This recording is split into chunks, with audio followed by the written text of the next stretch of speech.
All right, Scott. Headed to Nicaragua on Sunday. You're coming the week after. Do you want to see one essential item that I'm bringing? Yes, let's see one essential item you're bringing to Nicaragua. The Colby Plus waterproof backpack. Oh, what a great call. So Colby Plus, in addition to the wetsuits and 3D printed booties, also has accessories, other accessories, backpacks being among them. And they are airtight and waterproof. So they have these German Tie-Zip is the name of the brand, Tie-Zip Master Seal zippers that they don't corrode in the salt water or anything like that. But more importantly, no air or water gets through the teeth. So you can, in theory, you could fill it with water and it would use as like a flotation device. Or we're going to be taking a couple little boat runs on our trip. You could throw your, electronics, cell phone, whatever, that sort of thing, put it in here and not have to worry about it getting wet at all. Or on the way back, if you want to put your wetsuit in, you don't have to worry about it getting anything else wet outside the bag. So you can get them. They have 3 different sizes. This is the smallest. You can get them on Colby Plus. Well, hey, that is a crucial, I wouldn't even call it an accessory. It's a must bring item. It's like you wouldn't show up without fins and wax, and you wouldn't show up without the Colby Plus waterproof backpack. Cool color too, right? It's almost white, like a really light gray, space gray. Yeah, it's fuliginous. Wow. Define that one for me. Sooty and charcoal colored in nature. Wow. Look at you. Educational show today. But anyways, we love them. Colby Plus. It's really utilitarian too. Like there's no padding or like in the interior for a laptop or anything like that. It's just built for the job. So don't buy it if you're a college student to go to school with. Buy it if you're an adventurer going out in the real world. Yes. The other thing is I was on realwatersports.com. They're doing a used sale of surfboards and gear. So big saving. I mean, it's premium gear, but it's used slightly. And so everything's heavily discounted. And you can find kite gear. You can find surfboards, accessories, all sorts of stuff.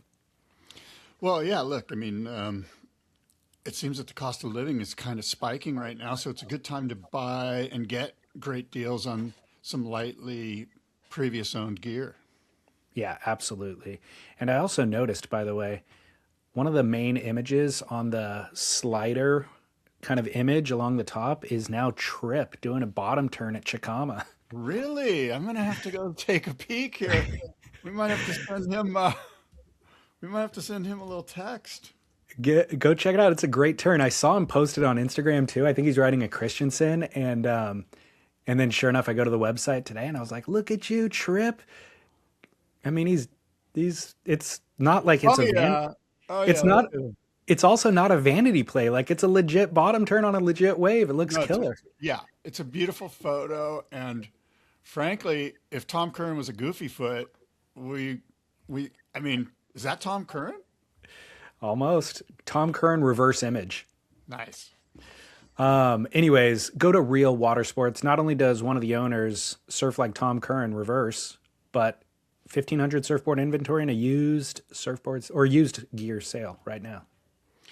And I'll say this again. I've said this in the past, but when the waves are tiny around here and I'm foiling, people are always asking me about it, and I always refer to our trip, David, that you and I did to North Carolina to go into a camp and take lessons on how to foil correctly. And we were lucky enough to do that at Real Water Sports. They have a full setup there for learning how to partake in these water sports, whichever one that interests you.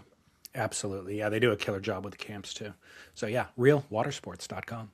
As we see some movement at the takeoff zone, it's Kelly Slater grabbing rail. Yeah, guy, David. It is Wednesday, April 8th, and it's 7:08 in the morning. And this is Spit. This is the Spit Podcast. David Lee Scales, Scott Bass, talking all things surf with you. And I've got some stuff planned, David. I'm sure you do. Good morning to you, my friend. Good morning to you. Yeah, big stuff happening in the surf world the last 24, 48 hours. But we have this impending Nicaragua trip, and I thought we should kind cover which surfboards we're going to bring, and then maybe when we're on the trip, give a little surfboard review for how everything's performing. That's a great idea. It's funny you bring that up. I was literally in Rusty's office yesterday afternoon designing a board for both Nicaragua and Indonesia. And so I have under my feet now a 6'2" Twinser that he made me. It goes insane. And he's building me a new 6'6" that may be ready in all of the 10 days prior to this trip, that may be ready for me for Nicaragua, but for sure for Indo. And I got to tell you that I took Rusty in a spin in my automatic driving vehicle yesterday. I put Rusty behind the wheel, and we pushed self-driving, and Rusty got to drive around without touching the wheel or the pedals, and it was pretty fun. Is it a Tesla? It's my wife's Tesla. Yeah. Do you like it? I love that thing, man. Really? It's incredible. The self-driving. I've told Rusty, and I'll tell you, I've driven all the way to Pasadena and back in the rain to see the Rose Bowl with my daughter with self-driving, just never touching the wheel or the pedals. Are you still nervous though? Are you like keeping an eye on the road the whole time? Well, I used to be. First of all, you have to keep your eye on the road. The cameras watch your eyes. If they see you drifting off, they like throw an alert at you, and you kind of got to like. So you watch the road. Nervous, no, but at the first week or so of doing it, you're like, whoa, this is weird. But after a while, you're like, this thing's got this, Yeah. And what's cool about it, and I was telling Rusty, is that it finds parking spaces for you too. Like if you pull into a play, like a Dixie line or whatever, it will not only find parking places for you, it backs in. It's pretty cool. I guess, yeah, the nervousness probably subsides when you realize it's a better driver than you are. Well, it's fascinating, right? Because the idea that if everybody had self-driving cars, we're assuming, and I think that the statistics will bear it out, that there's going to be less accidents. Our insurance should go way down. In fact, insurance companies are probably anti this whole thing because, I think I actually listened to a podcast about this. I may have bored you with this already, but I'll tell you real quick that they've done a study of driverless cars. There's been like 2 fatal accidents with these Waymos and these Teslas. And I think Google has one too, a driverless car.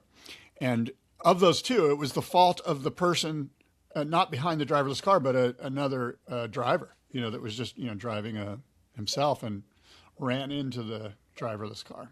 Yeah. Self-driving. Yeah, that makes sense. And the incident of fatalities with manned cars is, of course, way more significant. Yeah. There's a lot of upsides. Now, I know there's a lot of conspiracy theorists out there that, don't want to give up their ability to put their hands on the wheel and their foot on the pedal. And you know what? I don't think anyone's taken that away from me. I don't think that'll ever happen. That is just too firmly embedded in our culture to ever. And by the way, you can take over the driverless car anytime you want. Well, Rusty, I could see the wheels turning as he's not turning that wheel. Driverless surfboards. Mechanize a surfboard to do all the hard work for me. Well, his boards work so well that they're almost like that. Like you just stand on them and they go to places you just look where you want to go and the board seems to go there. He's making some boards for Aki's son, Jay Akalupo. Jay and Aki are in town this week, or they're coming into town soon, I think. And he's excited to build Jay some boards. I think Jay might be the Australian junior champion. He's quite a competitor. Yeah, he definitely surfs well. I've seen him on Instagram ripping. Yeah. So congrats. The lineage continues, and the partnership with Rusty and the Akalupos continues too. I think that I believe that Aki and Rusty are going to be on the Temple of Surf podcast coming up here in, I don't know, a week or 2, something like that. Sweet. Well, the 6.6 that you ordered, is it just in a scaled up version of the 6.2? Yeah, more or less. It's the Griffin model, yeah. And we just kind of filled it out a little bit, for this old man body that, Yeah. I need a little help. I hear you. Well, I'm going to walk you through real quickly, give listeners a teaser for what I'm going to bring down to Nicaragua. I have two options. One that is for if I'm feeling really ambitious and on my game, and one for if I get my ego crushed from trying to ride that too much, then I can go to a thicker, fuller volume board. But the first one's actually from Album, and it's called the Free Wing. It's Jack Robinson or Jack Freestone's model from when he got off tour. So can't really fit it into the frame entirely, but I'll try to do my best. It is a short board, kind of a fuller volume short board with a wing in the back. Here's the outline for you of the tail. So about 12 inches back, it gets kind of narrow. And it's got a little bit of a beaked nose to it. Flat deck. Major concave in the bottom. 3-stringer. Specifically from Matt Parker's website, albumsurf.com, he says, hidden foam in the center and under the chest, tapering quickly into a modern rail. The fuller deck on the performance board gives it extra paddle without sacrificing performance, of course, and allows the board to carry momentum. Deep single concave under the front foot, transitioning into a slight double through the fins and then V off the tail, otherwise known as a spiral V, in case you ever wondered. The modern bottom generates speed, helps the board roll rail to rail, and then, of course, drive off the back foot. Relaxed entry rocker for a performance board with a subtle curve throughout, and then extra rocker in the exit. Relaxed entry gives more surface area under the chest for paddling and down the line speed, but then that extra exit rocker allows for more critical surfing by letting the board fit in steep conditions or steep sections of the wave. Well, that board looks amazing. You've had that board a while, haven't you? Yeah, I got it February, I think. So, well, we often say this on these trips we take together, that I'd like to ride one of your boards and you'd like to ride one of my boards. We never do it. We never, ever ride another because we've got our own boards to ride. And on this trip, I'm not even going to be there. I'm going on the week after you. So. Yeah, well, the reality is it's like I just want to get it tuned in, and it takes time. And even though we're surfing a lot on the trips, I feel like the learning curve is long, and I want to get maximum time on a board. But that being said, I'm still bringing two. And this one is from our old pal, Roger Hinds. And I told you about this last week. He calls it the Genesis. It's significantly wider. I think width is kind of the main feature on this, or the main difference. But it still is 3 fins. It's got a swallowtail. It looks like triple stringer. People who have seen it on the video say it's a triple stringer, but it's actually a single stringer. And then these are just 2 glue lines that are about 6 inches out. So it doesn't add any more strength. It's more just aesthetic. But I was telling you the other week, this board really feels like an amalgamation of a bunch of different boards that he's built for me. And specifically the width and kind of the flatness feels like a fish, but it's longer. It's 6'1", and of course the tail is tighter and the nose is pointy. So there's actually a ton of curve in the outline. Yeah. Yes. It's almost round, It's hard to see in the video. I notice it. No, you can see it, especially in the nose. There's a ton of curve in that outline. Yeah. So the outline is really kind of rounded and then flatter kind of in its rocker distribution, and but a lot of width. I think it's like 21 and a quarter inches wide. It's almost uncomfortably wide for me. Like just sussing it out, it's like, man, this thing feels really wide, but it's not that much wider than fish that I've had, so that's where that similarity is. But the one thing that I noticed with his boards, all of the boards that I've had from him, is like they're a little bit more volume than certainly the Album or like a real high performance board.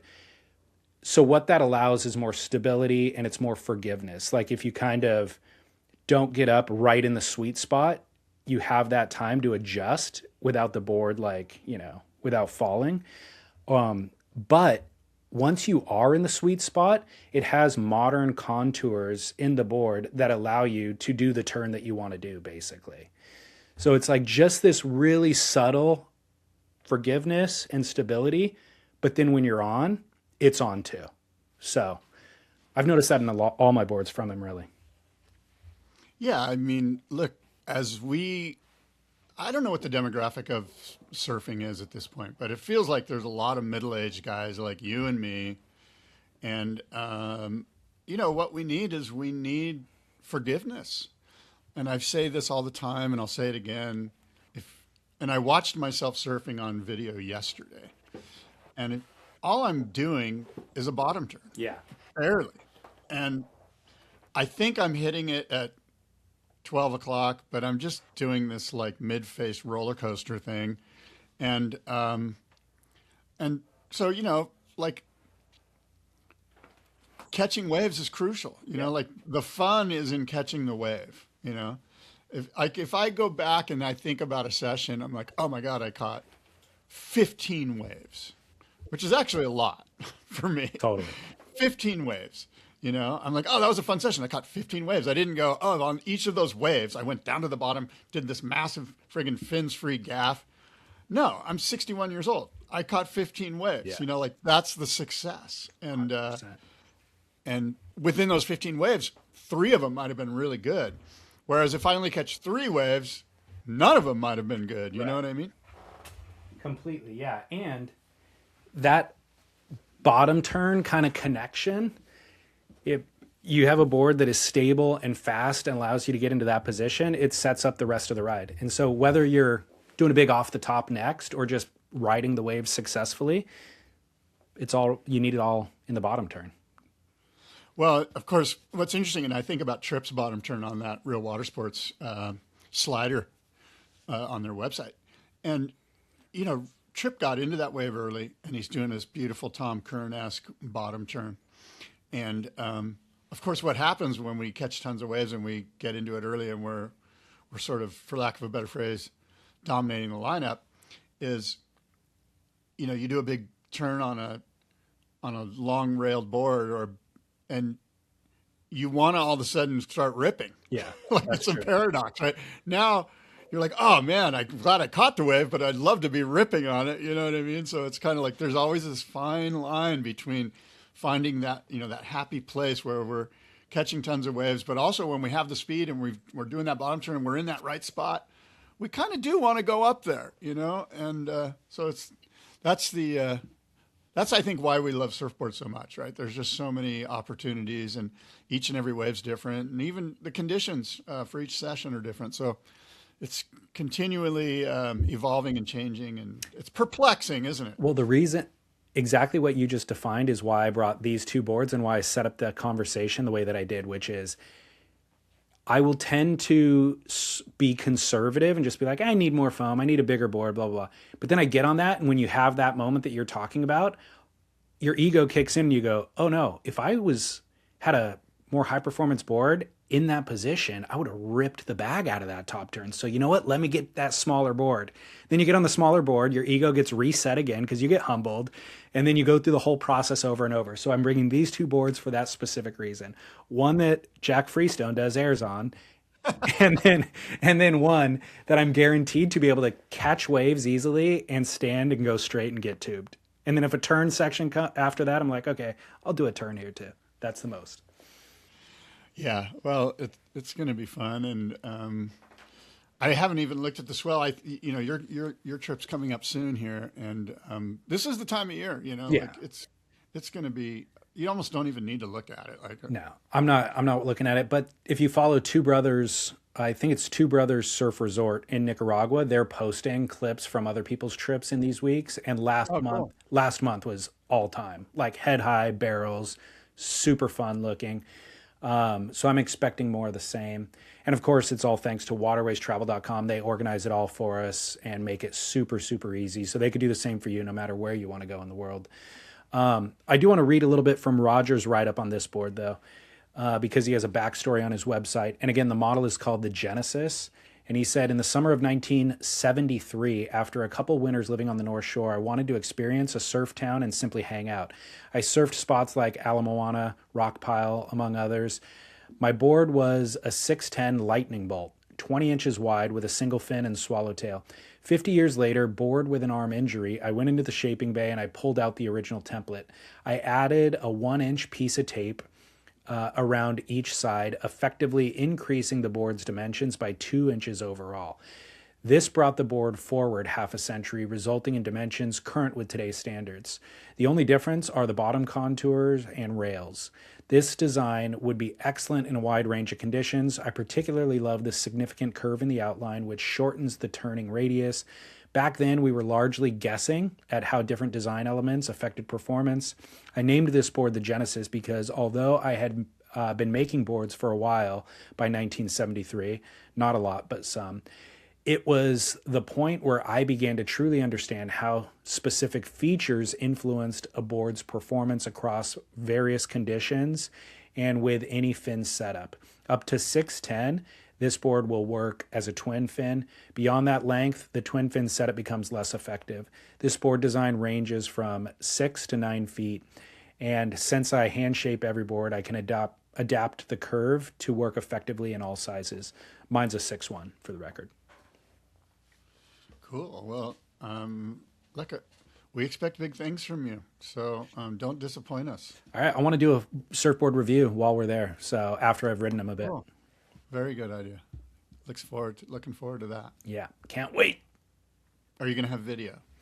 I don't know. Video proof. I would love to. I don't know what the video situation is. Because they're posting stuff on their Instagram, I would think that there's maybe filmers on the beach. We, on a previous trip, hired a filmer to come with us.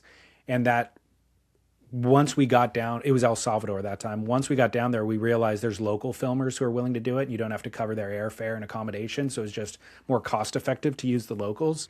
So that is the plan for this trip. I'm sure there will be options. Yeah. Yeah. The video mafia, right? Exactly. 4 of them show up and they're just like, "Hey, gringo." I know. All and No. Yeah. all with different angles. There's a drone guy, there's a still camera guy. So you're like, you got to buy every angle if you get a good wave, of course. It gets pretty expensive, actually. It's like a vanity market, you know? They just come in and they're like, "All right, we know you guys want to see yourself surf.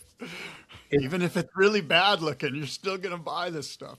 It's honestly, though, it's so well worth it because I think in El Salvador, each guy was charging $20 for your entire session. So again, if you're buying it from everybody, that now is $80. And if you're doing it every day, that adds up quick. But it's cheaper than, like I said, previous methods. Like if you had to buy a camera and hire a filmer or whatever, and the laptop that comes with it and the hard drive, all of the other stuff was way more expensive. $20 a pop feels well worth it to me. And look at how much, I mean, those guys are killing it, and tip of the cap to them. You know, those filmers, I know we talked about this, but let's say there's 15 guys in your camp. Every one of us is probably dropping minimum $100. And so $1,500 for a week, those guys are killing it.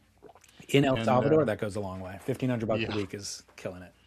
Yeah, and it kind of speaks to the whole surf eco, like the power of, the fiscal power of surf travel and how it helps the economies down there. It's pretty amazing. Well, that's why, like we were talking about Peru last week, creating surf preserves, protecting the waves, is because they've recognized that. Obviously, El Salvador has made huge investments in the surf tourism. So, yeah, I like it. I think it's definitely, especially because a lot of the surf locations are in like rural areas that are away from inner city and commerce and that sort of thing. So there aren't a lot of economic opportunities, you know? Yeah. But anyways, we've had the Bells Beach event and Stab in the Dark premiered yesterday too. Oh man. Oh my. We got a lot going on. I think, the Bells event has been a little bit lackluster. It's been kind of unwatchable, actually, to be honest with you. So you cannot overstate that enough. And I would like to put it in context real quick. We look forward to competitive surf season, of course.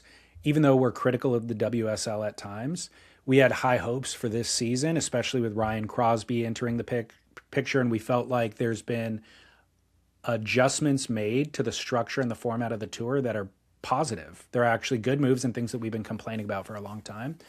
Yeah. They still need to figure out the most fundamental portion of their business. Well, you know what the problem is, David? The waves are the stars, man. You can tweak everything. You can friggin' bring in, Lady Gaga. I don't care. Exactly. You can bring in Taylor Swift. If there's not a solid swell, it's just, and it's unfortunate because it's not their fault. It's something that's outside of their control. That's not true. It's entirely their fault at this point. All right, bring it. Okay, go for Well, it. it's entirely their fault at this point because they have 50 years of data and knowledge to pull from. I know back in the day we didn't have forecasting. There was a lot more planning required. What I'm saying is if you didn't learn from that 50 years that the essential element of your business is to run the best surfers in the best waves in the world, so you need to structure the tour in a way that allows you to do that, then you are the problem. You have failed. This business is not profitable. Even its most, that's a separate point, but I'm saying if they were profitable, then I would shut up. I'm like, okay, you guys can give us whatever product you want because you're still making money hand over fist. No, it's incumbent upon them to make the business profitable. And the essential way to do it is to run the best surfers in the best waves. And what I'm saying is, as a consumer who actually is eager to watch your product, and there's a ton of anticipation in the off season buildup of we cannot wait. And it's a historic event at Bells. And you have world champs coming back onto the tour. And the former winner, Ethan Ewing, looks so spicy and prime. And then you don't. Wait, let me add one more thing. And there's pumping surf in Australia. In the week in Australia, yeah. And there's pumping surf in Australia. Exactly. Great point. So our palate is extra wet because we watched all of that in the weeks leading up to the event. And then you say, okay, good news, green light, it's a go. We're kicking off the season, everybody. Let's go. And it's dribbly, crappy, onshore Bells. And your former champ of the event gets eradicated, not due to his own lack of ability or lack of decision making, just completely due to variability. That's how he loses. You are creating a crappy product, basically. And then they only run half a day. And you know why they call it off? Is because the conditions proved it's not contestable. So they call it off and they go, okay, well, I know you guys have been waiting for this forever. Well, we'll be back maybe tomorrow, maybe the next day. We're not sure. Then they come back, run 3 more heats. Okay, here's another little taste. Tastes terrible. Okay, we're shutting it off again. We'll be back in a few more days. And in that amount of time, they eradicate some of their marquee surfers due to, again, complete variability outside their control, outside the surfer's control. The WSL is leaving far too much up to chance. For the amount of money they have riding on this and the amount of people's interest they have riding on this, far too much left up to chance. Yeah, so, if the waves are the stars and you cannot run unless the waves are, above average, how do we fix that problem? You and I have gone over this for 10 years. Simple solution. Less surfers. Fewer. So that you're agile. You have to be agile. You have to be able to pull the plug and move quickly. Fewer surfers and mobile venues with mobile permit. So the WSL has argued back in the past that, well, we have to have this 2-week permit and that's planned a year in advance. So blah, blah, blah, blah, blah. I'm like, what about the Big Wave World Tour? You guys have a 3-month window and you greenlight it with 48 hours. Why can't we do that? And I'm sure there are legitimate reasons, but they're all based on past reasonings because this is the way we've done it all along. Australia understands the value of surf commerce and surf competition. El Salvador does. Brazil does. There's a lot of countries that are willing to work with you to where if you went back to the table with the people giving these permits and said, the model's broken, we need more mobility and more flexibility to it, they would negotiate. They would say, okay, it's the WSL who is stuck in doing things the ways that it's always done before. They need to recreate the model. And why do you think that is? Why do you think that Ryan Crosby's he's a fresh face with fresh ideas? I sense that, and this has been I think the case for a while is that there's some influencers somehow within this sphere of things that say, hey man, we got to run it at Bells, Everybody, no matter what, because of all the history. And I get it. Like, you know what? 1981 was an incredible year at Bells. You know what I mean? Like, that was insane. Let's hold it there if it's 15 feet for sure. Even if it's 6 to 8 feet, I'm okay with Bells at 6 to 8 feet, but we can't have 2 to 4 foot barely rideable on. I don't even care if it's on shore. It's just, look, we're beating a dead horse, and I don't want to bore the people, but they do need to figure it out. And I think my question to you was why. So I got an answer.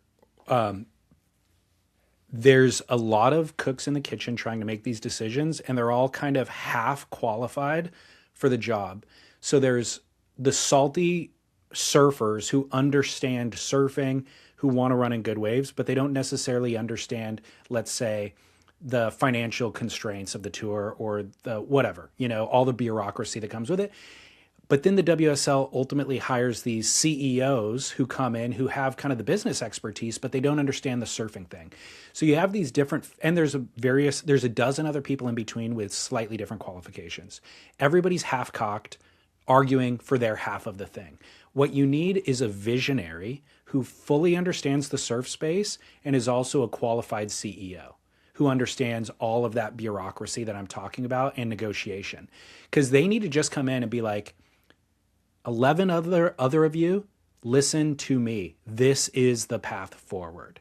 And I feel like that's what Eric Logan tried to do, but he had zero of the salty kind of surf world understanding, He faked it. He posted some photos SUPing and said that he's a surfer, but everybody knows he was not a core surfer. He didn't come from the community. So I'm saying in the era of Rabbit, he was the best, he was both things. And so we need, again, it needs to be a visionary type person who just comes in and knows the vision and executes the vision. Well, you're right. And of course, what's stalling that is there are just so many stakeholders. For instance, I don't know who this guy is that you're talking about that's going to come in and demand dominance over all the stakeholders, but he better be completely legit, a rabbit-like figure, not rabbit, like a Claw Warbrick-like figure, and these are the same guys on some level that are like, hey man, we got to maintain our history. We've got, 50, it's not that complicated. There's stakeholders though that are going to be like, we're out. What if the pro surfers are like, we're out? This is for the pro surfers. I think this is way more simple than it seems. Here's the vision. Go ahead. I got the vision. Feel free to steal it, anybody. I got it. Best surfers in the world in the best surf. That's the vision. Every decision we make goes through that filter. Done. Yeah. So regionally, are you suggesting that we stay on task with regionally in our spring, their fall, we go to Australia and we just kind of hang out and we try to run 2 events or 3 events if we can. Yeah. But we don't know because we're waiting on the waves and we're going to be moving around and be prepared for all of that. And if that means judging off-site, yes, so be it. Yes. So much of what they do now can be done remotely. It's like cutting the entire team that actually travels with the WSL down to a third. It's cutting the surfers down to maybe a quarter. And I think for any pro surfers who are like, but I'm 20th in the world and that'll cut me out of a job, be like, okay, we're going to create a robust CS tour that you will have opportunity to travel on throughout the year and make money and potentially qualify. But the top of the top, it is so proven at this point that we're putting Lewis Hamilton in a go-kart track over and over and over again. So it's not good for Lewis Hamilton. It's not good for advancing the technology of the race cars, and it's not good for the viewers of the sport. You know what I mean? What we want to see is the 5 best Formula One racers battling it out and beating each other by incremental seconds, sees race after race to figure out who the best is. And that is the top 10 that we already know who exist on the CT. Let me ask you this. If the waves for this event were 4 to 6 feet and consistent, would we even be having this conversation? Yeah, I think we'd still be having Today, wouldn't we be saying, hey, the waves were pretty fun and we saw some great surfing. Let's talk about the top turn, the finish turn. Let's talk about this gal, that guy. Would we even be reiterating, like redredging this conversation? The portion of the conversation that I think we would still be having is there's a lot of mediocre talent that we have to sit through in order to watch Jack Robinson finally surf. Okay, well, anything else? I'm pissed I lost it. Survival. That's what happened. Let me raise my hand right now and say I lost both of my survival picks. I lost the men's and women's. I'm out. Did you go with Connor? There were a lot of other people because Ethan Ewing, that's the lead that we buried. Ethan Ewing has been eliminated from this event. Well, on the men's side, 42% of the survival team was eradicated with 2 people losing, Ethan Ewing and Cole Houshman. Did you have Connor O'Leary? I had Connor O'Leary. Tough break, dude.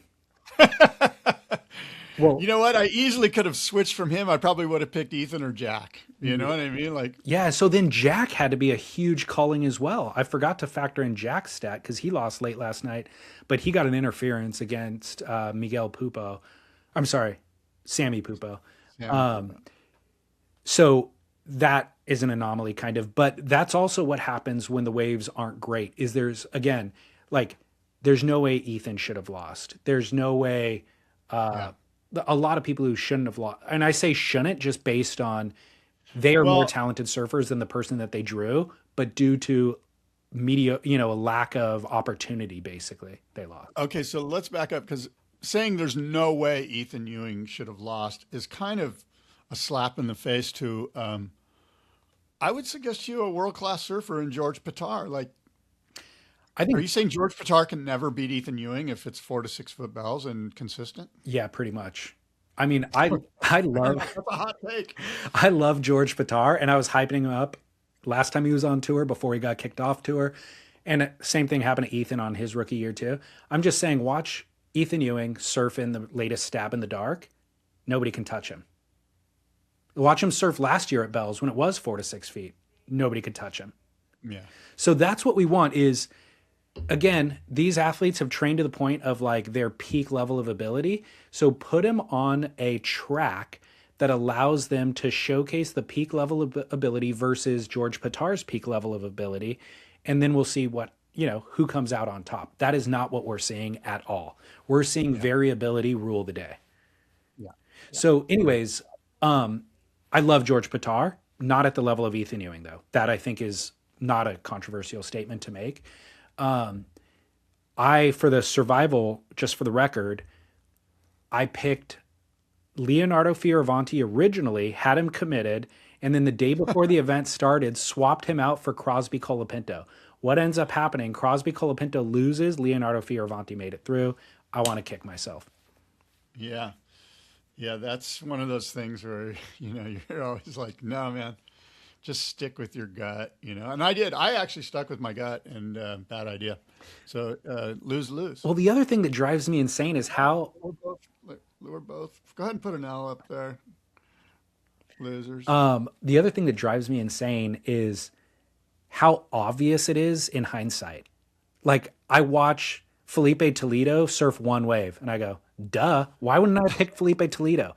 Like, he's not going to lose his first round heat. Like, almost no matter who he draws, he's not going to lose his first round heat. What was I thinking? Can I just say that the Brazilians look incredible? Idolo, Gabe, Felipe, Iago, like, I'm probably missing some. And I'm not saying that the Australians and the Hawaiians and the other guys on tour don't look great, but the Brazilians look formidable. I think it's directly related to the quality of the surf, because when you say the Hawaiians don't look great, or you said you're not saying they don't look great. I'm saying they don't look great. They do not look great out there. Like Baron Bamia Yeah. surfed well and he won his heat against, I think it was Seth Moniz. Yeah. But it's like neither of them looked sparky or spicy or as driven as Gabriel Medina did. You know, like Well, I was just generalizing that the Brazilians over here, everyone else over there. agreed. But I think the difference is because when the waves are crappy, they're still as tenacious as they are if the waves are pumping. Yeah. Not to, And not I to actually generalize. I heard George Pitar, they brought him into the booth. He's great in the booth. He said something along the lines of, "Hey, I'll tell you what about those Brazilians. They're out in the water all the time. Like they're professionally in the water like 8 to 10 hours a day. Yeah. Like almost, I might consider if I was a coach, that might be too much." He said specifically, Italo surfs 8 hours a day. And he goes, Gabriel Medina, yesterday, there was no reason anybody should have been down here because it was windy. It was 1 foot. There was not even a wave to surf. And him and Adriano were down here and they found a spot and they surfed. Yeah. So I think that is the difference. Because coming into the event, I was pointing at the regular foot Australians. I was like, these are the guys who are going to be unbeatable throughout this event. And they've been dropping like flies. How great would it be if Jordy Smith wins this event? Didn't he win this event a couple of years ago? Last year? Like, remember early in the season, he was sneakily in the #1 spot or close to the #1 spot. And at some point, we're like, wow, this could be Jordy's year to actually win a world title. To answer how great would it would be the best. I would love every minute of it. The thing about last year was he was almost a dark horse. Like there was, there was highlights on everybody else. Then he was sneakily making it to seconds and thirds, and he was in the mix, but not in the conversation. Really, I could see him doing the same thing this year. He's kind of got Luke Egan vibes. Like you just kind of, he's solid. He's going to rip. He probably wouldn't surprise you if you saw him in the semis, but you never really think about him. Yeah. Well, look, there is 10-foot swell forecasted for the back end of this event. So it would be good if they finished, like if you have to pick a particular portion of the event to run in good surf, sure, run the end of the event in good surf. It's just, we need to figure out a way how to run in one swell is the point. Are we going to eat our words if the event ends and really, no, you're still completely convinced that this whole thing needs to be revamped the way that you and I have been speaking about it forever. It's basically the Purple Blob Tour, if you will. I'll be glad if they run in good surf, of course, at the end of the event, but I'm not going to eat my words because guess what, WSL? How much time and resource did you waste for 1 to 2 weeks? Putting people in hotels, broadcasting an event that nobody's watching, surfers whose, not legacy, but certainly their morale is being bruised by what you put them through. It's a waste of your own time and money. Do it for yourself, not for me. Just playing devil's advocate. You know what? If you're a surfer and your morale is down because of this, buck up, man. Like, guess what? This was your choice. Well, go ahead and tell that to John. Go ahead and tell it to the other people who have said, like, I got better things to do with my time. I'm out of it. I think that's what John's saying. He's like, Scott, you're correct. That's why I've chosen a different path. Yeah. Too much is left to variability for me to put on my world-class talent and ability to generate content on the line. I'll go do it for myself. I chose Carolyn Marks as my female survivor. That's a really good pick. Like that's a pick like Ethan Ewing. Like that's a pick that's going to get you through. Didn't happen. Did she lose to Alyssa Spencer? She did. That is so unlikely. So here's the other thing. We had a group text going through yesterday. Mike from Weekend Vans made the comment, something to the effect of, this is like day trading in the stock market, basically. Like, it is so unpredictable. You think that you have all the information. Nobody would ever bet for Alyssa Spencer to beat Caroline Marks, a former world champ at Bells. Nobody would ever bet for Ethan Ewing, former world #2, winner at Bells, to lose to a George Pitar.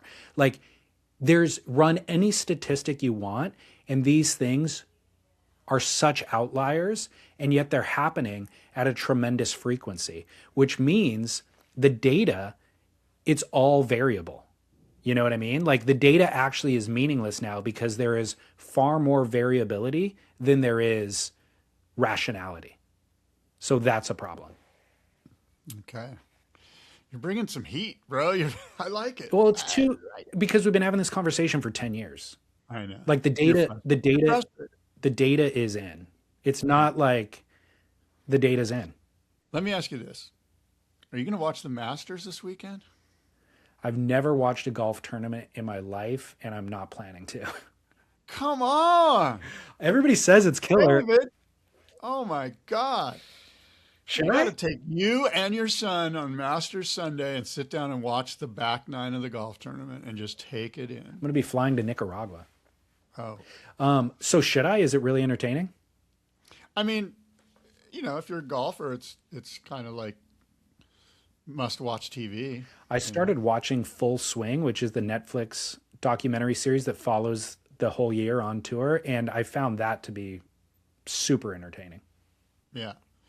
Well, I think as you go down this path or this journey, I don't know if you want to let it out of the bag or not. I hope I'm not jumping the shark, but I just don't want to take it too seriously like I take surfing. you know what? If you're passionate about anything, you'll take it serious. Yeah, but You know? what about the people who don't watch any WSL? They just go out and do the thing. Yeah, that's cool too. I think that's more of a that's where we really get into this area where is surfing a sport or is it a lifestyle? And I think with golf or bowling or basketball or anything, those two things are much more intertwined because that they are a sport. You score points on your own ability. You're not subjectively judged. When you are, then you can easily go, oh yeah, climbing is my lifestyle. I never watched the sport of climbing where they do it indoors with some, that's silly. But when the two things are absolutely the same thing, it's much easier to come to grips with it. Okay. That it's both. All right, maybe I'll tune in. Not on Sunday, but in the days leading up. Yeah, you should. You should take it in.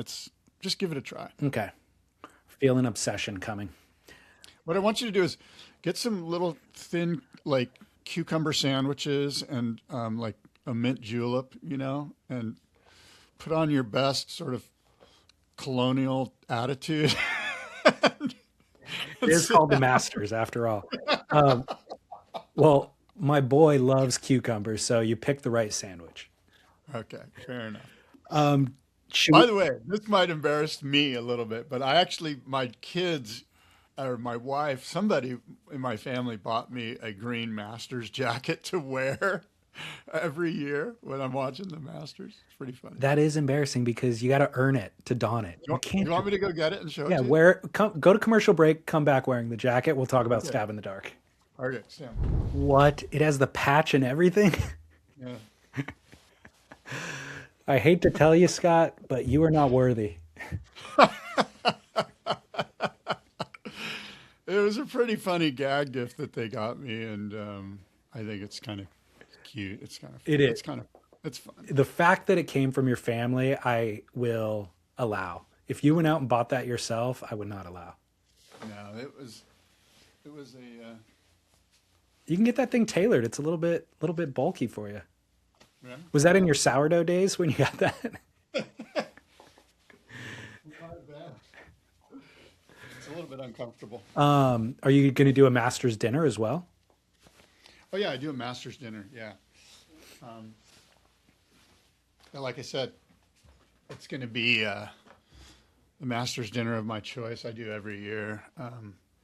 It's tonight, actually, Wednesday night before the first round, and yeah, cucumber sandwiches, virgin mint juleps. I don't know what else. Pralines. What else is Southern? All I know is that's the one thing that got me excited about the Masters was my wine buddies on our group text sent around the menu. Is it Rory who picked the menu this year? Yeah, the winning. Yeah. Yeah. Okay. Rory. So he is a wine aficionado, and so his menu was insane. The wines that he picked was just like, it was literally like 5 courses, 5 pairings, and the wine alone is probably 10 grand worth of wine. Just like this bottle's 2 grand, that bottle's 3,500, this one's 1,500, that one's 4 grand. Like just one bottle of each is probably 10 grand. Yeah. I'm like, and by the way, those guys drink like he can afford to drink like that all the time, which is kind of mind blowing. Yeah. The amount of money. Yeah. It's it's one of those things where I really want you to get Austin into the mix here, because I remember as a kid, my grandparents lived in Savannah. We would drive there for spring break every Easter. And I remember sitting with my grandfather in his little, living area and watching the Masters. It was kind of like what you did. It was wonderful. I think so fondly on those times. Well, if we don't do that, we will have our own version of it. And I will also say, Jason Boffa, filmmaker who we know and love, he made a film about golf caddies that you should absolutely see if you have not. It's called Loopers. I'm gonna watch that. I want to watch that. It's on. You can watch it on Amazon Prime for free. You know about my friend Chris Rose, right? No. So I went to Pebble Beach to play golf with another friend of mine, my wife and I, and his wife and him, and we get a caddy at Pebble Beach, and our caddy is this guy, and he looks like a surf cat. He's from Santa Cruz. He's a caddy there in Monterey Bay, and he starts talking, and we're like, "Oh, you surf?" He's like, "Yeah, I surf." And we're like, "Yeah, we're surfers." And he's like, "Oh, you got to check this out. My son is the surf guide at this surf place in Indonesia." And he, like around the fifth hole or whatever, he pulls up this video on his phone of this insane freight train right-hander that's just mental. And we're like, "Oh, that's unreal. That's killer." And I was like, I go, "Where is it?" He goes, "Oh, it's up in the Telos Islands." I go, "Oh man, you know what? I'm going there. I'm going there this year." And he's like, "Well, I'll set you up, man. I'll give you my son's information, blah, blah, blah." So my caddy and I and my son end up going to this spot. And we meet his son. His son and my son are now good buddies.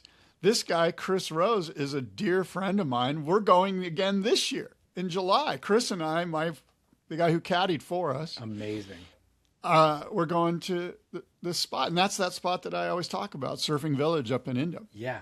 And his son, Theo, is one of the managing surf guides there. I did not realize that's how that all came together. Yeah. And Chris is now a caddy on the LPGA. Wow. He caddies for an Italian gal named Benedetta Moresco, I think. And she's got her tour card and she's on the LPGA. So he's traveling around the world working for this young gal. I was going to ask, how was he as a caddy for you guys? He was great. Yeah. He was just super fun. He's just a surfer. We got along so great. We've become very, very close friends. He comes over to my house and the film Loopers, I having no knowledge about golf, I had no idea how important the role of the caddy was, and it gives you the entire history of when they started, why they started, and then their role. They go to all these, famous historic golf courses around the world, and they interview the caddies there, and they talk about pay. They interview some people from back in the 70s that were just struggling to get by, 5 people to a car, 5 people to a hotel room, following the tour, barely making anything, all the way up through Tiger Woods, main caddy through a lot of his career, interviewing him, and millionaires now. And it's really well done, and Bill Murray actually narrates the thing. That's cool. Well, Jason Boffa, what a wonderful filmmaker and storyteller he is, and I'm looking forward to watching Loopers. I have heard about this. In fact, my friend Chris, told me I should watch this. Is it on Netflix? Amazon Prime for free. Okay. So I love Jason Boffa's surf films. I could give you a hit list of those that are great, but I think this might be the best film that he's made. Oh, very cool. Okay. Well, we're going to watch it. Now, we've talked about golf way too much. I'm sure there are people that are like, these guys are traitors to their class. I read a book once, kind of a scathing biography of FDR called Traitor to His Class. And it was basically like, hey, man, this guy came from Roosevelt money. You know what I mean? Yeah. And he basically turned on the upper class that he came from and decided to help out the masses of American citizenry through the New Deal and all of that stuff. So pretty interesting. Let's see that again. Let's do that again. help out the plebes is what I'm saying. Yeah, growing the middle class would be a pretty smart idea. I should think so. Well, let's transition back to surfing. Did you get to watch Stab in the Dark episode 1 yet? I absolutely did, and you know, why don't you start? I mean, let me just say this: Ethan Ewing at Lakey Peak, I believe it was, an incredible right-hander in Indo with 3 incredible surfboards and built by incredible shapers, with Taj Burrow sort of as the role of host, as they put it. Yeah, we can get into the minutia, but really the main takeaway, the bullet point number 1, is Ethan surfing is lights out. Like Ethan in a head high right, rippable right, I don't know that there's anybody doing better surfing on the planet. Like it was unbelievable. The amount of power, the amount of precision and control that he exhibited, I've never seen before. I've seen it in individual turns at times. His was consistently comboing every wave, airs, style beyond, anything. Like it was lights out surfing. If you are a surf fan, you have to watch it. Yeah, I would agree. It's funny. Oftentimes, I would say me, I think of, the 2 greatest of all time, and I think of Tom Curran and I think of Kelly Slater, and they're really diametrically opposed. They're definitely different, right? And Ethan seems to take the best of Tom Curran and the best of Kelly Slater, and sort of there's a synergy there where you get this incredible style that's a dance-like Tom Curran-esque type of style with a precision and high performance, and that sort of is where Kelly was at his prime, and there seems to be a great mix there. I agree. I could add in a couple other surfers that I see influence from, but I think that's definitely true. Now, it goes back to the original formula for Stab in the Dark. There's 12 boards. He's going to ride them all, not knowing who's who. And the shapers didn't know who he was. They were only given his, dimensions as a surfer. Stab Magazine, though, we always mention the art direction and the creative direction on these projects is always stellar. This one as well is equally as stellar as it's always been. But what blows my mind is it's always different.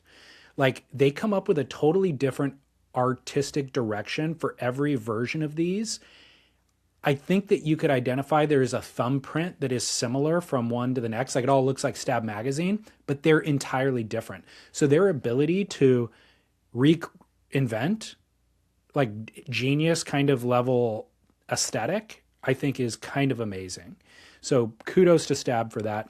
The one different thing that they did, which you mentioned, is having an on-site host and real-time commentary. And that is played by Taj Burrow, which I think was an epic idea. Having somebody of Taj's level, obviously world-class surfer, number 2 in the world for a long time, and then also somebody who's actually done Stab in the Dark themselves before, so he has those unique insights to go and not only operate as kind of a host, narrating what's happening for us, the viewer, but to be in the water with Ethan and to be witnessing the surfing in real time and then providing commentary ups the level of kind of value and entertainment beyond what we've seen in the past. Well, let me say that I agree with everything you've said. I do have one sort of hypercriticism, if you will. And look, we all love Stab in the Dark. I just want to bring this up as something to perhaps watch or consider. And that is that we have a little bit of a bad taste, if you will, from the last episode of Stab in the Dark. And it put the whole affair sort of on tilt. And in some ways, perhaps it could be suggested that the integrity of the challenge that's put before Ethan Ewing needs to be, this time around, without reproach. And let me be clear here. I do not believe that Taj Burrow has outwardly influenced Ethan Ewing so far, based on what I've seen. And in fact, I don't believe that Taj would do that. And I believe that Taj was steadfast and determined not to tell Ethan Ewing anything about which board was which. But again, after the last stab in the dark, it might have been wiser to eliminate any possibility of undue influence. And just the presence of somebody there with the phone, with all the list of guys and sitting next to him on the plane and going, I know who it is. And it's kind of like, why didn't we just, like, part of the art direction or the direction editorially, more perhaps is a better way to state it, should have really drawn a super clear line in the sand. Like, we've got now a red line. And so it's fine to have Taj there as a host, but don't let Taj know anything about the boards. If he's going to be talking to Taj the whole time, I mean, talking to Ethan and engaging with Ethan and being in the water going, you know, and Taj knows which boards are being ridden, obviously. You can tell by the episode. So that's my only hyper criticism, is that I'm not saying that there's any, I don't know what the right word is, but what I do believe is that it would have been smart to perhaps eliminate any suggestion. Yeah, the reality is Taj could inadvertently or unintentionally signal something that Ethan could pick up on that would reveal who's who and what's what. So I don't think Taj would do it intentionally at all, because he doesn't have, presumably, any interest in any one of the shapers. But yeah, he could inadvertently do it. That happens all the time. And there's no value in Taj even knowing who's who and what's what anyways. So why even give him the list? I guess the next question is, will the DHD be removed? Again, based on what happened in the last, iteration of this series. Your thoughts on that? Good question. Yes, I think it will be. And so for the record, there's 12 different surfboards from 12 different shapers. Ethan doesn't even have a list of the 12. So it's not like, here's the 12, guess which is which. He has no idea. They could be anything. They do the guessing game. He was able to correctly identify 5 out of the 12, which is incredibly impressive considering that he didn't know who any of them were. One of them stood out as being very different, and that was the board made by Stretch. And then he also picks up the DHD and correctly identified it, and also asked, is there a DHD in the mix? Because this feels like a DHD, and it feels the best out of all of the boards. So he already is cluing us in that he knows what that one is. To answer your question, I think they will not allow it to win. And then the other thing is something that you and I talk about a lot with this series, and that is, wouldn't it be better, not better, wouldn't it be different, wouldn't it be fresh, I guess, if the 12 boards, or however number, let's say it's 8, weren't any of the ones that are always in consideration? I mean, at some point, don't we all agree, look, the top 6 boards, we know they're insane. We know they work great. Yeah. Wouldn't it be cool if there was more like Borst, Stretch, you could name a bunch of guys that aren't even on boards that are on tour. I think that would be beneficial on some level. Yeah, I think they've started to cycle those in. That's why we're seeing a Hayden Shapes and a Borst and a Stretch. I'm saying remove all of the ones that have been in it every single time. I don't think so. I think keep the winners deserve to come back for more. There's a reason that those have won repeatedly. Yeah, because there haven't been any other options. That's what I'm saying. Like, if you want, wouldn't it be great if like the winners were Stretch and but Christensen and Cabianca, and like, wouldn't it be great if some of those ones were now the ones that are like, oh, he's won back to back. Who would have thought that, No, I get what you're saying, and I do think that more opportunity for other people, the better, and that there are phenomenal pointy thruster, high-performance surfboard shapers around the world who would be great to see in this. But I also think that the reason why the ones have won, the DHD, Merrick, Sharp Eye, Mayhem, Paizel have won is because they've spent decades shaping this style of board for the top level surfers in the world. So they have that much more experience at doing it. And when they've won these things, they get even more opportunities and more experience doing it. So I think to not include them would be a bit of a misstep because they're proven to be the best at what they do. Well, let's say one of the ones you mentioned wins. What have we learned? Even more that they are the best at what they do. Do you need more? How many more do you need?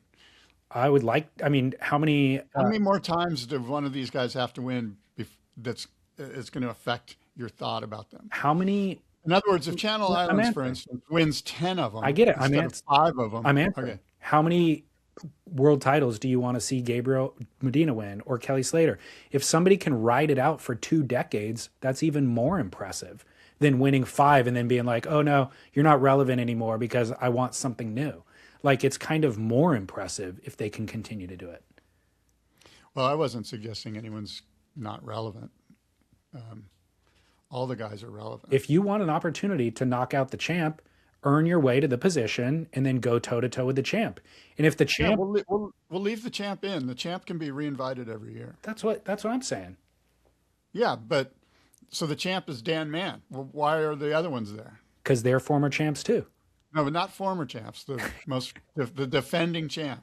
First of all, the Dan Mann one, you can't even make an argument for being included in because that was all sus. So if anybody, I can too. I'm telling you, Dan Mann, as is proven by Ethan Ewing's surfing in this first episode, the Dan Mann deserves to be there. I don't want to reveal who won this first episode yet because it's so fresh. I don't want to spoil it for listeners. So we'll just say that 3 boards were surfed: the Dan Mann, the Chili, and the CI. And one was eliminated of those 3. And we won't say which one. One thing I will tell you, Scott, asking about, like, does it matter to me as the surfer? Am I going to go ride these boards? What I will tell you is, if you think that this experiment, not you, but listener, this applies to the listeners. If you think this experiment has any applicability for you and what you should ride, I want you to do an experiment. And that experiment is find a full length mirror and then take your shirt off. And then, and then put on a pair of size 32 board shorts and stand in front of said mirror.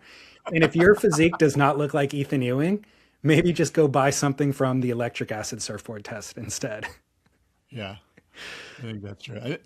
Or just pull out your driver's license, and if it's over 35... I mean, Ethan Ewing is built, I never realized this about him before, even though I've watched plenty of his surfing.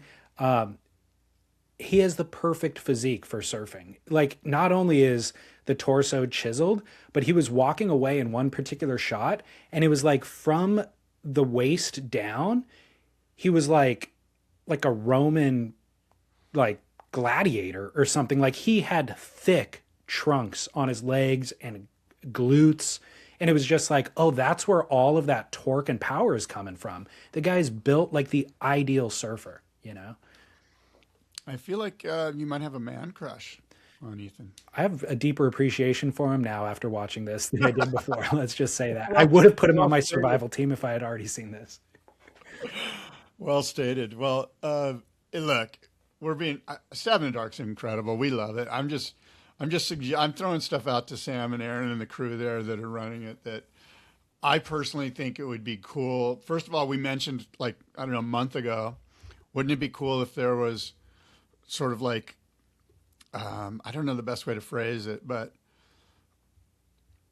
legendary guys like Rawson, like Rusty, like, I don't know. We could list eight of them. But there's not on the top of my tongue, right? Top of my thought process right now. But where we had, like icons of high performance surfing. Like, can you throw some names out at me besides the ones I just mentioned that would be in this list of guys that have been building high performance boards for 40 years or whatever? Not off the top of my, I mean, okay. How about Spider Murphy? Let's throw Spider Murphy in there. Dennis Jarvis at Spider itself. Matt Keckley would be a great one. would be a really good one. I always think of Shane Stoneman up in the Central How about Coast. Richie Collins? Rich- He hasn't really been made. I'm thinking about icons of surfboard shaping. Yeah. Shane Stoneman's very interesting. I like that one. Stoneman, because he was also like in that momentum generation conversation or competition, era surfing with those guys. So he's riding those types of boards. How about Simon? I think Simon could be in that Yeah. crew, right? Yeah. So the point is, it'd be easy to Eric Arakawa, beautiful pick. All of those Hawaiian guys. Pang, Minami, Yeah. like there's quite a few guys. Takoro. So I know there's a bunch of other Australian ones too that we're not thinking of that would be, fit the bill. Yeah. Who comes to mind is who's the guy that was making Nirvana's Bill Cilia. He, so there's guys, right? Like you could put together a pretty solid list of 10 icons of high performance surfboard shaping. It would be a fun experiment. Why not? Like, I mean, they're spitting these things out left and right. I think part of the problem is who's going to sponsor it. Like when you look at these things, like Rasta was pretty Patagonia sponsored. This one's pretty Billabong sponsored. I think part of it is that, right? Like That's just related. On some level, it's just a marketing exercise. That's just related to the surfer, not to the board builders. That's my point. Like, so if we got the right surfer that's sponsored up, it'd be good. Yeah. Who would be this surfer? How about Tom Carroll? That'd be phenomenal. I mean, I would love to see Tom Carroll, but again, you're coming up with a different concept entirely. This I is don't think so. World-class surfer, world-class shapers. Yeah, that's a concept, but this is specific to like this CT level style of surfing. And when you watch Ethan, he's on such a different level than Kelly was on in his version of this. There's just a difference when you're 25 and still doing it on the tour. How about John John? Yeah, John would be phenomenal. Go ahead and try to get him. Can you coax him off of his trimaran? No. I'll come up with another concept that we haven't pitched yet, but I thought about it this time because the Chili was not shaped by James Cheel. It was shaped by one of his ghost shapers, quote unquote, in his Bali production facility. And so I think you could do a ghost shaper edition, which is like Mike Andrews from CI, Rick Rock, like all these guys who have all the chops and talent, but decided to go work under somebody else's label. How about Rudolfo Klima in Peru? Yeah. So they're working under somebody else's labels, but they have decades of experience and they've shaped tens of thousands of surfboards without their own name on them. That would be kind of interesting. That would be cool. And would we put the logo of the brand that he ghost shapes underneath? No, there's no logos. In other words, it's all no logo. Right. It's all blind. But of course, you can come up with some sort of concept that's like, we're going to do a special edition board from you. We're going to launch a model with your name on it based on who the winner of this is. That would be interesting. That would be interesting. And I often wonder, these guys are sending files around the world. These world-class shapers are like, they're sending files to their production facility in that region, be it Australia or Central America or wherever. And I often wonder what's the QC process here? It varies from place to place. There's some people who take it very seriously and go spend time there and train them up, thoroughly. And there's others that don't. But look, Italo has talked famously about he rides Timmy Patterson's boards, but doesn't have Timmy Patterson make them. There's a brother duo that run the Patterson factory down in Brazil that have always made Italo's boards for him. Yeah, I'm forgetting the name of the guy, but he's shaped in the Icons of Foam Shape Off at the boardroom during the Tim Patterson year when we honor Timmy. Yeah, I forget his name too. Anyways, Stab in the Dark episode 1, go watch it. It's killer. And if you are a fan of good quality surfing, that's reason alone. It is incredible surfing, and it's fun to see Ethan ripping the bag out of it on 3 different boards without a jersey on, and generally just seems relaxed, and the waves are epic, and it's good stuff. If you're interested in Romanesque male physique, go watch Stab in the Dark. Fair enough. All right. Well, I got a must-see moment. Okay, let's hear it. Are you keeping track of John's YouTube series? Not as closely as I should. No. So it is the best thing going, as you would probably expect. Amazingly, they're even running ads for it at the WSL during the WSL event. It was kind of interesting to see the paid commercials from John during the WSL event. Hey, if you pay us, we'll run it. You know, Of course. Yeah, no, I think it's a perfect fit. I was just like, interesting. I agree. I found it interesting. Yeah, it's usually big corporations that are buying these things. It's like John running a YouTube channel, obviously has financial interests with his brand, and his partnership with Yeti is co-producing it. So I guess that makes sense. Anyways, I'll give you one more reason to watch it. Guess who the creative director on the series is? The creative director. I'm not like too hip on this stuff. This is kind of your area of expertise. Would I know this person? Chris Malloy. Oh, okay. That's very interesting. Chris Malloy is a director whose films you know and love. He's been around the game for a very long time. And so having him involved from a creative standpoint, I think is genius, a stroke of genius, and is reflected in the quality of the series. I mean, this series I knew and loved before I recognized that. They're 3 episodes deep, and I don't know how many there are going to be in total. But what I love about them is that they're not dropped every day. It's like I have to wait a week or two. Like for these other YouTube channels that are pumping out content all the time, it's like, I can't keep up. I don't have 20 minutes every day to spend watching your stuff. 20. But for Hours. Right. So for John, it's less than 20 minutes and it's once every other week. I look forward to it. And then I prioritize it when it does come out. And then it delivers on the expectation. Each one is equally as good as the previous. And then the other little detail here is the surfing is the best surfing that's happening across the internet when it comes out. And this one remains the same. This one's a little divergent from the previous ones.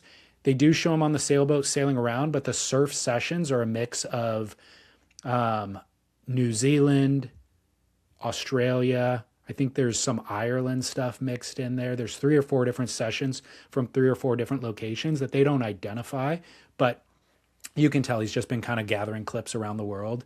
And then they cut it into the sailing journey, but a little bit of smoke and mirrors in that way. But the surfing's incredible. Well, I'm looking forward to it.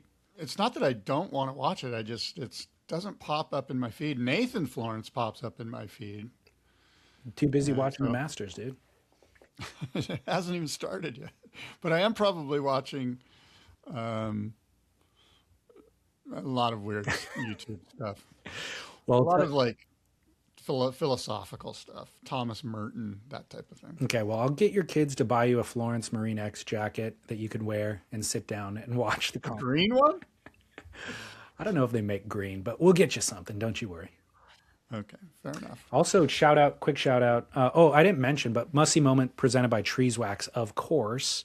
Treeswax.com, petroleum-free surf wax. You can get it online at treeswax.com with a money-back guarantee, and it's 20% off if you use promo code SPIT. And you can meet Christian at the Boardroom Show. He's there each and every year, and Christian's already got his booth, and a great guy, and a great chance to talk surf and meet somebody in the industry at the Boardroom Show. Making petroleum-free surf wax out of rocks and trees, so that's a good thing as well. And giving out samples, so you can get a sample of it there. What a great thing to be able to discuss at a socially awkward cocktail party or an event. You know, like, I make surf wax out of rocks and trees. Like, everyone's going to be like, really? Well, tell me more about it. That's like fascinating. So invite them to your next cocktail party if you want to be entertained. Yeah. And also Surfrider Foundation, of course, if you use the ocean, become a member at surfrider.org. You could set your amount, $5 a month, $25 a month, whatever you want, and buy some merch while you're there. The clothing is high quality, really great stuff. It's like 40% of my wardrobe at this point, but we're huge fans and we need them for the ocean to be clean. Good stuff, David. We've said a lot. We've talked a lot. I think the next episode you will be in Nicaragua, and look, until next time, adios and aloha.